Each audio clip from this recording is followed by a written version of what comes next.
Hello friends, welcome to my channel. This is the part 4 and in this part we are going to proceed further.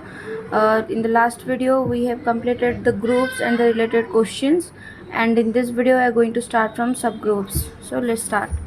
Okay, so we know that any group G, and this is the binary operation, remember, which is closed. Binary operation means it is closed. So let G star be a group and H is a subset of G, right? You know what is a set and subset, and in this group notation G is nothing but only the set.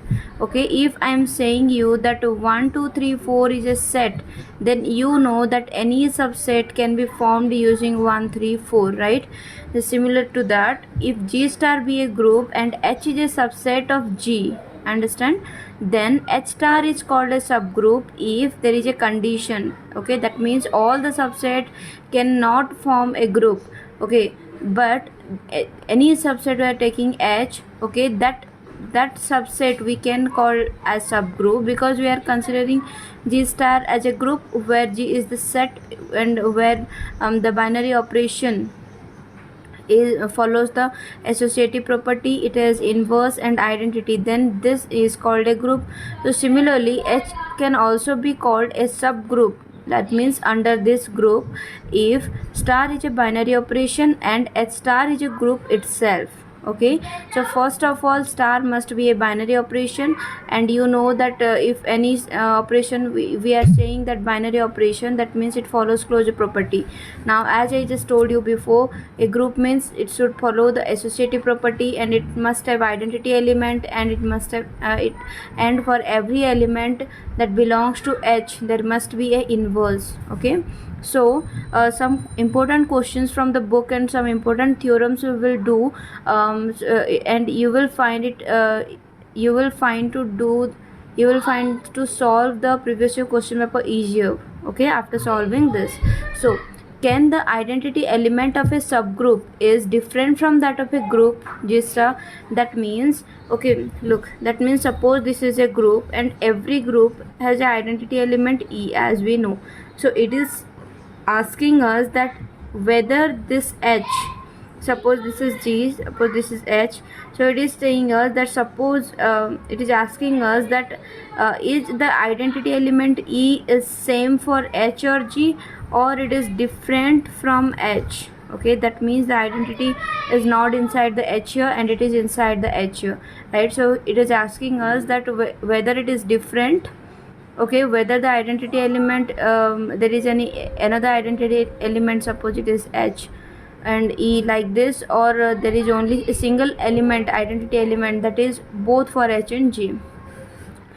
So let H is the identity element of the subgroup H star. So we first took this. Okay, so for all A belongs to H, that means every element, for every element A belongs to H, we know that H composition A, H multiply A is equals to A multiply H is equals to A, because this is the identity element. Okay, now for all element belongs to G, okay, here also we took A, and as we are saying that A is an element of H, that means A must be an element of G also. So for all A belongs to G, E multiply A is equals to A multiply E is equals to also A. Okay, this means it is saying like this, suppose this is the H subset, okay, and any element A is here. Okay, so here the identity element is H, so if we are multiplying A and H or H and A, we will get the element A. So for any element A, if H is the identity, we know A multiply H will is equals to H multiply A, which is equals to A. Now when we are saying A belongs to H and we know that G is the set where H is the subset, that means this A is within the G also, right? So we took for every element A belongs to G. Now there can be any other identity element, that we took it here, suppose. Okay, so E multiply A is equals to A multiply E is equals to A, where E is the identity element.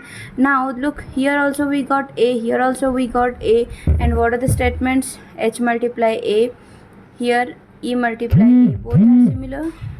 So A is equals to A multiply H is equals to A multiply E. Now for by left cancellation, Okay, we can cancel this too. Now H is equals to E. So identity element of subgroup H is the same as the identity element of group G because H is equals to E. Now next, if H star is a subgroup of G star, so here it has been given that it is a subgroup. Now what do you mean by it is a subgroup? The star is a binary operation and H is a group itself.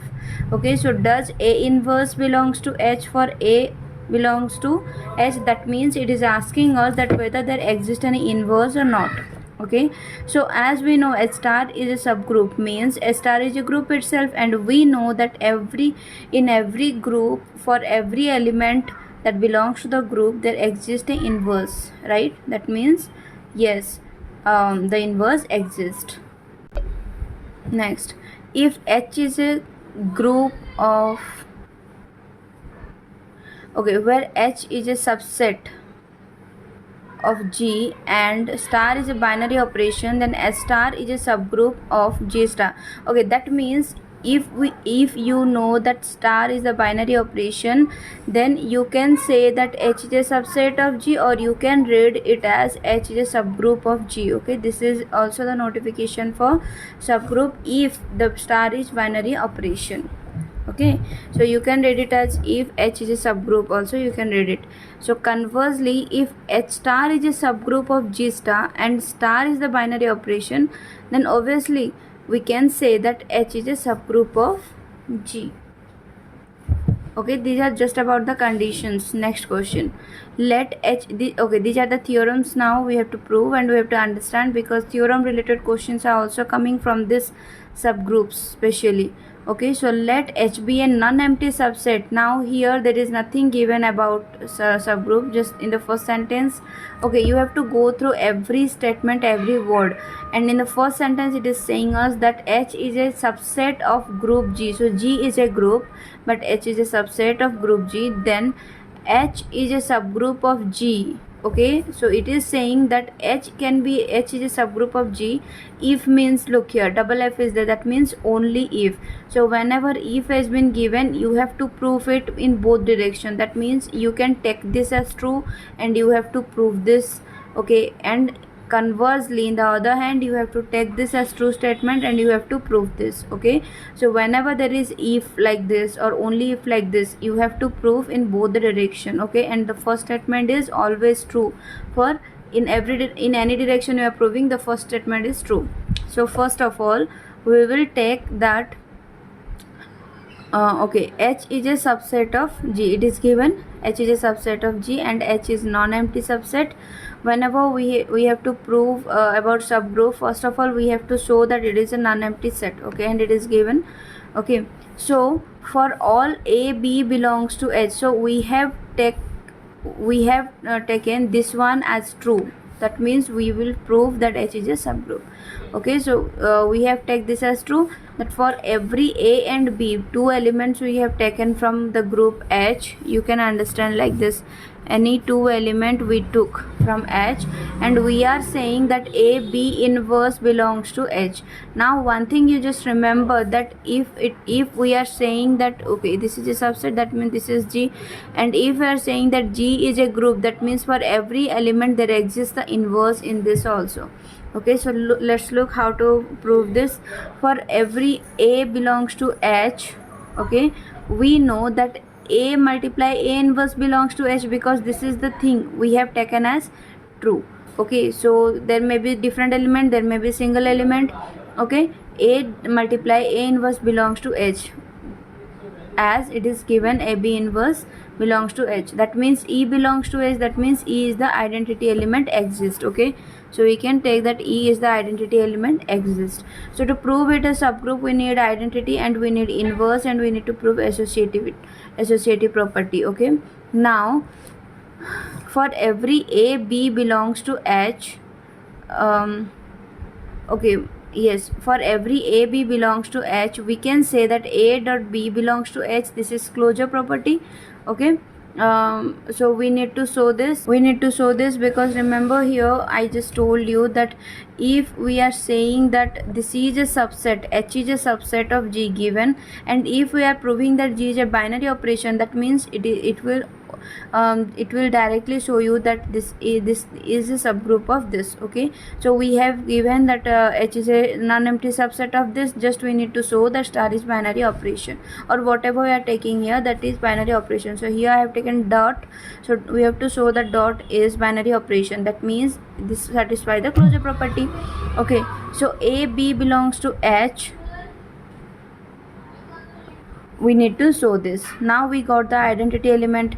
That means for all A and E, we took any element A and any identity element is the same, so we took identity element E, which belongs to H, where E is the identity element. We know that E multiply A inverse belongs to H, because this statement we have taken as true. Okay, so according to this we can write like this. So A inverse belongs to H. Okay, we did not write here A multiply E inverse, because we need to prove that inverse also exists within this. Okay, so A inverse belongs to H. Similarly, as this we can prove in this way, if B belongs to H, then B inverse also belongs to H. Now as A belongs to H and B inverse belongs to H, we can say according to this rule that A multiply B inverse of inverse belongs to H. Now B inverse of inverse means B, that means A dot B belongs to H. That means H is closed under the binary operation, and as it is a subset of G and H is the binary and this H is closed under the binary operation, that means this forms a group. Okay, now the second part, it is saying us, now the second part we will take that let H be a subgroup, and we will prove look, we need to prove that we need to prove that for all A and B, any two element that belongs to H, AB inverse H. Okay, so before we have taken this and we used this to prove the subgroup, but now we have to prove this and we have to take this as true statement. So as H is a subgroup, inverse exists. That means if we are saying that A belongs to H and B belongs to H, that means A inverse also belongs to H and B inverse also belongs to H.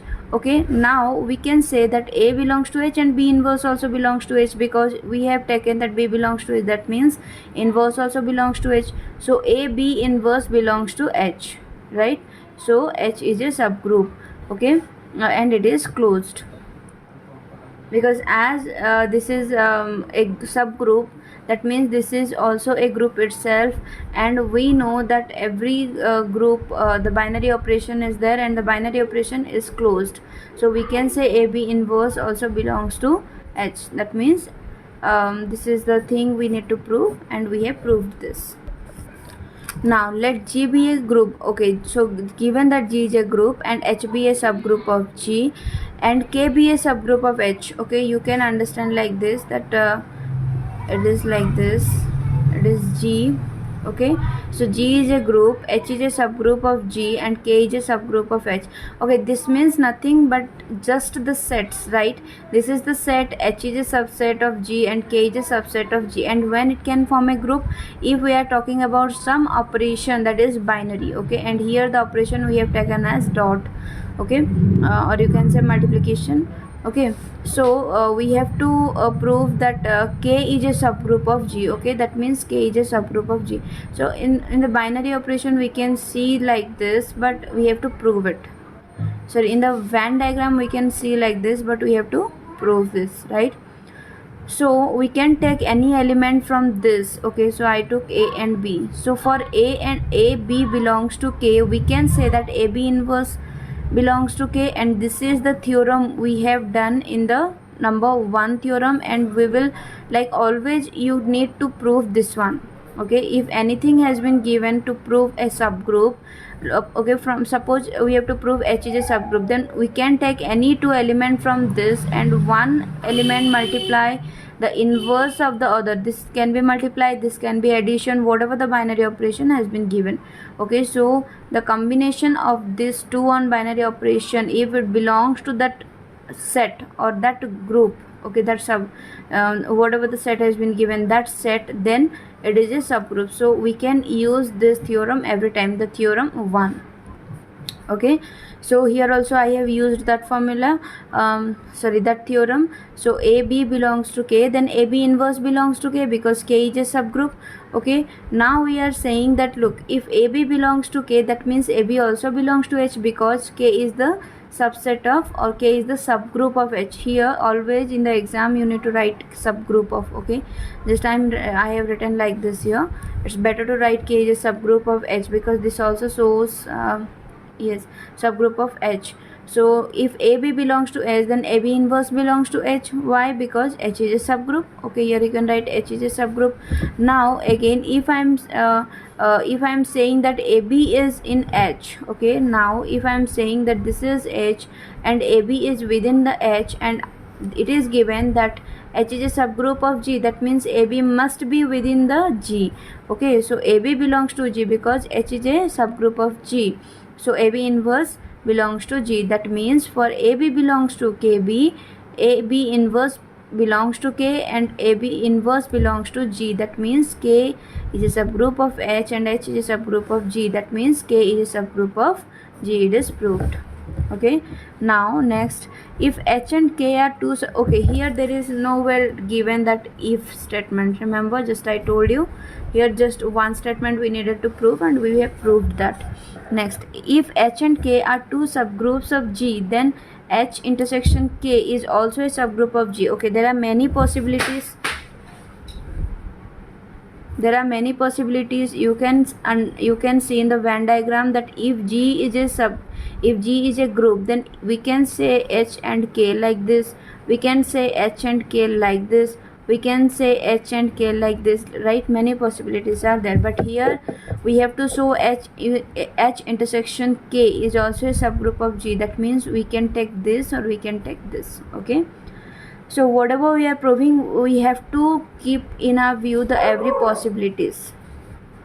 So we know that for E belongs to G, as it is given that G is a group, and H is a subgroup of G. That means if any identity element E belongs to G, that means that identity element will also be an identity element of H. Okay, we have proved it in the first question. Remember that if G is a group and E is the identity, so any subgroup of G will have also the same identity element, right? Similarly, whenever we are considering K, as it is given that K is also subgroup of G, that means the identity element for G and K will be same. Okay, as H is a subgroup of G, here as K is a subgroup of G, that means E is in H and E is in K and E is in G, that means E belongs to H intersection K.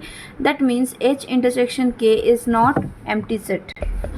As I told you that to prove the subgroup, we need to first prove that the set is not an empty set, and also we have to take any two element from that set like A and B.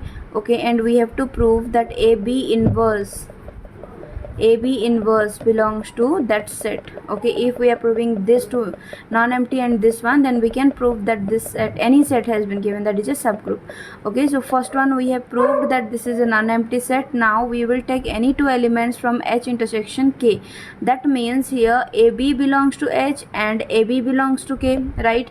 And we don't know that whether H intersection K is a subgroup. We have to prove this, right? But we know that H is a subgroup and K is a subgroup. So if we are saying that AB belongs to H, then AB inverse belongs to H because H is a subgroup. Okay, you can write as H is a subgroup. Here AB belongs to K means AB inverse belongs to K as K is a subgroup. Okay, so here we are saying that AB inverse belongs to H and AB inverse belongs to K. That means obviously AB inverse belongs to the intersection of H and K. Okay, so H intersection K is a subgroup. Now next question, if H and K be subgroups of a group G, again it has been given that H and K both are the subgroups of G, then HK is a subgroup. Okay, we have to prove that HK is a subgroup if hk is equals to kh. Now as it has been given if, this means what? If and only if. That means in the first statement we can take this as true and we have to prove this. In the second case, conversely, we have to take this as true and we have to prove this as, and we have to prove this, right? And this comes in the exam and this is a little bit trickier, so I'll explain you, hope you will understand. Okay, so first we have taken this as true. Okay, so let hk is equals to kh, and what it has been given that h is a subgroup of g and k is a subgroup of g. So we need to prove that hk is a subgroup of g, right? So it has been given and we need to prove this. Okay, first we will take this as true. So hk is subgroup of g, we need to prove. Okay, that means we need to prove ab inverse belongs to hk, and also we need to prove that hk is not an empty set. Okay, so identity element also exists. So we have to prove that hk is not an empty set. So for that we know that the identity element for g, h and k all will be same, right? And we have taken let the identity element be e. Now I just forgot it, so I have done here again. So in h, k means h multiply k is there, no? So e is in h and e is in k, so we can write e dot e, that belongs to hk, right? That means it is e square belongs to hk, and e square means it is e itself, so e belongs to hk. That means some element, the identity element is in hk, that means hk is not an empty set. So first one over, second one we have to prove this ab inverse belongs to hk. Okay, so for that we have to take any two element a and b within hk, right? So let a b belongs to hk. Now as we are saying that this a belongs to hk and we are saying that this b belongs to hk, that means this a element should be in the form of h1 and k1, because the first one should form h and the second one should form k, right? Because a belongs to hk. Similarly b also belongs to hk, that means b must be in the form of this, because h2 is from h and k2 is from k, right? So where h1 h2 belongs to h and k1 k2 belongs to k, right? So okay, so we have to prove that ab inverse belongs to hk, right? So we took let a and b any two element that is from hk and we have to prove this. So ab inverse means what? h1 k1, we just replace the values, multiply h2 k2 inverse. Remember, we can write any two element ab inverse as b inverse multiply a inverse. Okay, so in the similar way h2 k2 whole inverse means k2 inverse multiply h2 inverse. Now as okay, using the associative property, we just made it a group. Okay, so k1 and k2 inverse, okay, this is a group and this obviously belongs to k, right? Because k is a group itself, and we can look, this is k, this belongs to k and this belongs to h, right? So this belongs to k and this belongs to h, that means this whole will belongs to kh. Understand, this will belongs to k and this will belongs to h. We took this as only single element because this is k1 and k2 inverse. Okay, so that means okay, that means we can write k1 k2 inverse multiply h2 inverse as k3 and h3. Okay, wait, we can write this as k3 and h3, any other element that is from k3. Let k1 multiply k2 inverse is k3 and h2 inverse is h3. We can write like this, but wait, we have taken that kh is equals to hk, right? kh is equals to hk. So as we are saying that this belongs to kh, that means this also belongs to hk, because kh is equivalent to kh, sorry, kh is equivalent to hk. So we can replace this as k3 and we can replace this as h3. Okay, so we can write it is equals to k3 h3, or we can write it as h3 k3, because hk is equivalent to kh we have taken there. Okay, so here h1 will be as it is. Now we will replace the K3 and H3 here. So H1 will be as it is. AB inverse is equals to H1. Okay, H1 will be as it is. Now we will use this one here, H3K3, not K3H3. Why? Because this can form a group, right? As we have taken this as group, this can form a group, that's why we will use this statement. Okay, we can replace the H3K3 here. So this will be what? This will be an element from H and this will be an element from K, right? So we can easily prove that AB inverse belongs to HK. That's why we will use here H3K3. Okay, understand? If we will replace this HK3 S3 here, then S3 is here, no, that we don't know that whether it is commutative or not. Okay, it is associative or not. Okay, so just it's fine, we will use this one, so that this will form a group and this will represent the group H, subgroup H, and this will represent the group K. Okay, so AB inverse belongs to HK. That means HK is a subgroup. Now conversely, we will take that HK is a subgroup and we will prove that KH is equals to HK. Now any two sets, if we are saying, remember, if we are saying if A is equals to B and both are set, then we have to prove that A is a subset of B or B is a subset of A. Okay, in this case only these two are equal.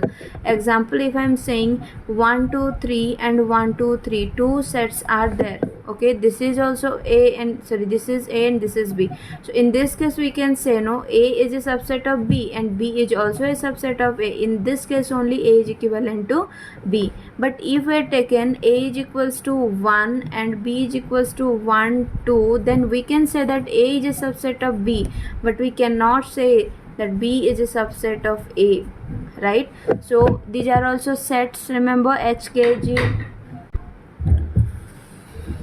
So given HK is a subgroup, okay, so we need to prove KH is equals to HK. That means we have to prove that HK is a subset of KH and KH is a subset of HK. Okay, so first of all we will take this, and we have taken any element A that belongs to HK, then A inverse also belongs to HK because HK is a subgroup we have taken, and as we know that any subgroup is a group itself, that means for every element there exists the inverse. Okay, now any element from A, any element A belongs to HK we have taken, that means the A must be in the form of HK.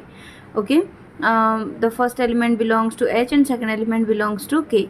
Now whenever we are taking A inverse, that means HK whole inverse, and HK whole inverse means what? K inverse and H inverse, and we have got here that A inverse also belongs to HK. But what is A inverse is in the form, the A inverse is in the form of K inverse and H inverse. That means the element from K comes first and H comes second. Okay, so this K inverse and H inverse obviously belongs to KH. That means here we have got that A inverse belongs to HK. Here we are saying that A inverse belongs to KH. That means HK is subset of KH. Now the converse we will take, that let K is a subgroup. Okay, this is subgroup. Okay, so let KH is a subgroup, and now here we will take any other element, let B is equals to KH. That means B inverse will also belongs to KH because inverse exists. Now if we are saying that B belongs to KH, then B is any element that should be in the form of KH, right? Because this belongs to KH. So we are saying that inverse also exists in the KH. So B inverse is equals to KH whole inverse, and KH whole inverse will be H inverse and K inverse, and this is in the form of H and K. That means this will belongs to HK. But here we are saying B inverse is belongs to KH, and here we also get B inverse belongs to HK. That means this KH is subset of HK.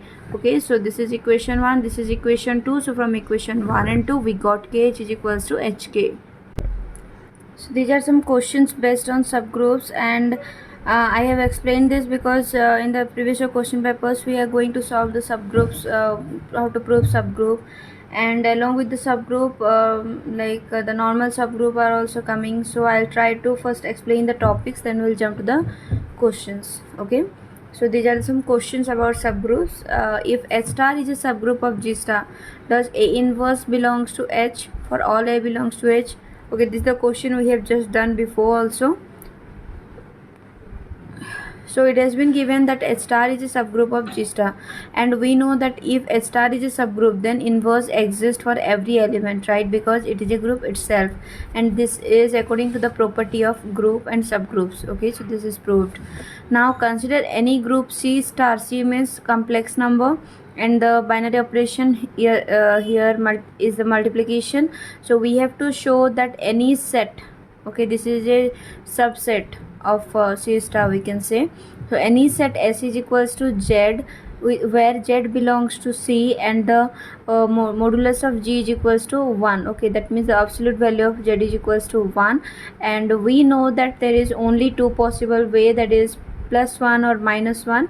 So this set consists of two elements, +1 and -1. So we have to prove that this is a subgroup of C star. Now how to prove the subgroup? First of all, we have to show that S is a non-empty set, and the second one, we have to show that any two element we will take. So here we have taken, okay, as I told you that S is equals to 1 and -1, that means S is not an empty set, right? So first thing we have proved. Second thing, I took any two element from S, let Z1 and Z2 belongs to S, so we have to prove AB inverse, right? So Z1 multiply Z2 inverse, okay, that means absolute value of Z1 multiply absolute value of Z2 inverse.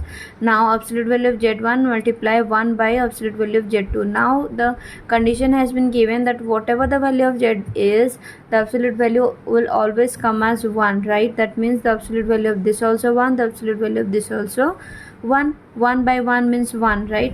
That means 1 multiply 1 is 1, and 1 belongs to S, right? That means we can say that Z1 multiply Z2 inverse belongs to S. Okay, so hence S is what, a subgroup of C star.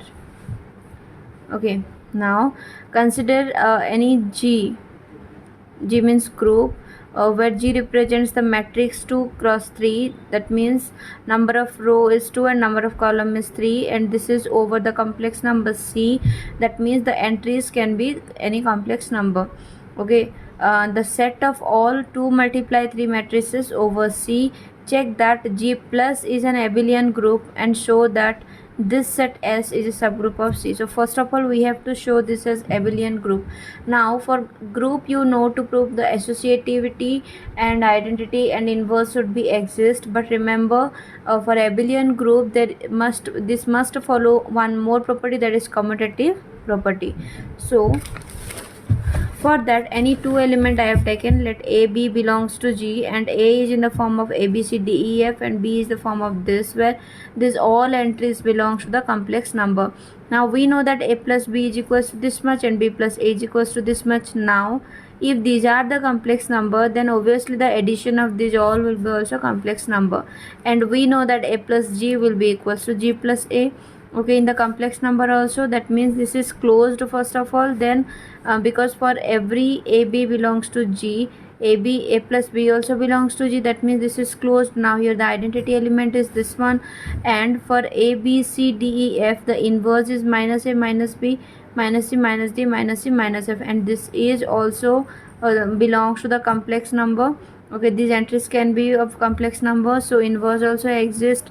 Now A plus B plus C is equals to A plus B plus C, you can also prove this. Okay, so this is associative, hence G is an abelian group. Now what is the set has been given, that we need to prove it as subgroup.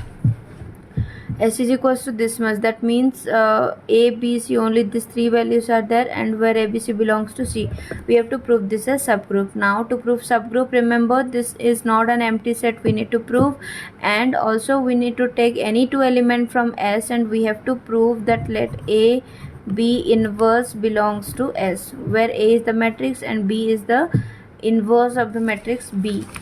Okay, so I took any two element P, Q belongs to S, and we need to prove P plus Q. Okay, here the binary operation is addition, so P plus Q inverse. Okay, so let the entries of P is 0 A B C 0 0 C, and as this is Q inverse, 0 minus d minus e, 0 0 minus f. That means the entries for q will be 0 de, 0 0 f.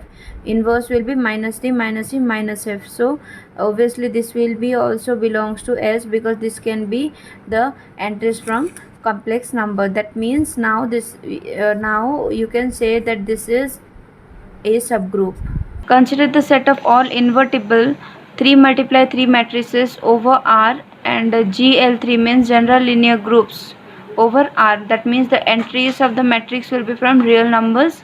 Okay, and any matrix A that belongs to GL3R if determinant of A is not equals to 0. Okay, and as the determinant of A is not equals to 0, this matrix is invertible. That's why it has been given that it is invertible matrix. So we have to show that special linear groups over R is equals to all the matrix of A that belongs to GL3 over R, such that determinant of A is equals to I is a subgroup of GL3R over the binary operation multiplication here. Okay, so as this GL3, the determinant is not equals to 0, that means the determinant of any matrix can be anything, okay, other than 0. But here the subgroup we have to prove is always the determinant of that matrix is identity. Okay, so as you know, to prove the subgroup, first of all we have to show that that is a non-empty set, and second thing, we have to show, and we have to take any two elements like AB belongs to SL3 of R, and we have to show AB inverse also belongs to SL3 of R.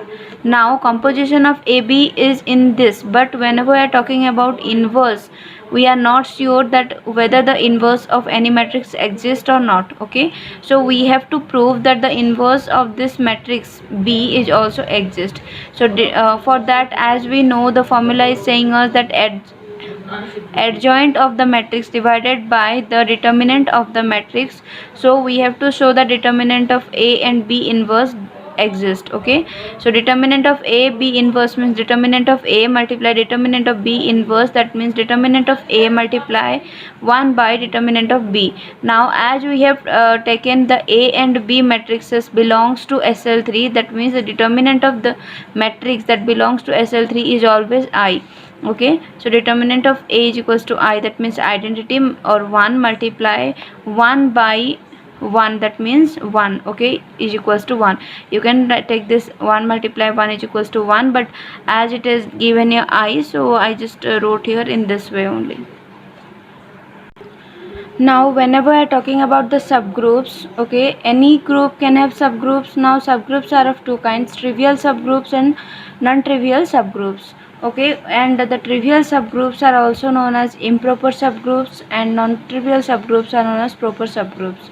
So what are the trivial subgroups? The trivial subgroup consists of the identity group and the group itself. Okay, example, if I am saying G is a group, okay, G is a group, then we know that obviously identity will exist here. So identity group is the trivial subgroup, and also the group is group of itself. So G is also known as trivial subgroup, or these two are improper subgroups. And if there exists any other subgroups other than this identity and the group itself, then those are called the proper subgroups, okay, or non-trivial subgroups. Remember, this is the similar as you can say that if a set is there, suppose set is there 1 2 3, then we can say that A is a subset of itself, right, and also the empty set is a subset of any set, right. Just like that, here the identity and the group itself are the trivial subgroups, and all the other subgroups will comes under proper or non-trivial subgroups.